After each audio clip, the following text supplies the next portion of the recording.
শ্মশানে চুল্লি ও সীমানা প্রাচীরের শিলান্যাস ঘিরে খুশি এলাকার সাধারণ মানুষ। রবিবার উত্তর দিনাজপুর জেলার করণদিঘি ব্লকের আলতাপুর ১ নম্বর গ্রাম পঞ্চায়েতের গোবিন্দপুর গ্রামে শ্মশান চুল্লির শিলান্যাস করলেন বিধায়ক গৌতম পাল, যার জন্য বরাদ্দ হয়েছে ১২ লক্ষ টাকা। অপরদিকে একই দিনে মেহেন্দাবাড়ি গ্রামের শ্মশানে সীমানা প্রাচীরের শিলান্যাস করেন তিনি। এই প্রকল্পের জন্য বরাদ্দ হয়েছে ১১ লক্ষ টাকা। দীর্ঘদিন ধরে এই দুটি শ্মশানে চুল্লি ও সীমানা প্রাচীরের দাবি জানিয়েছিলেন সাধারণ মানুষ।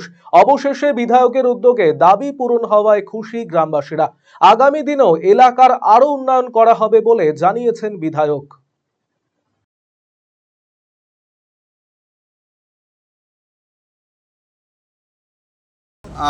আলতাপুর ১ নম্বর অঞ্চলে গোবিন্দপুরে একটা বড় শ্মশান চুল্লি এবং লাউতারা ২ নম্বর অঞ্চলে মেহেন্দাবাড়িতে একটা শ্মশানের বাউন্ডারি ওয়াল, দুটো মিলে প্রায় ২৪ লক্ষ টাকা বরাদ্দ হয়েছে। সেই কাজের আজকে নির্মাণ কাজে শুরু করা হলো এবং আমাদের সমস্ত নেতৃত্বকে নিয়ে, প্রধান পরিষদের মেম্বার সবাইকে নিয়ে, গ্রামবাসী নিয়ে আজকে করা ছিল এবং খুব প্রয়োজনীয় এগুলো দিকেই রাস্তাঘাট যেমন দরকার, পানি জল যেমন দরকার, তেমনি শ্মশান এবং কবরস্থানের বাউন্ডারি বা শ্মশান চুল্লি, লাইট, জল এগুলোও দরকার। সেগুলোর দিকে আমরা নজর দিয়েছি।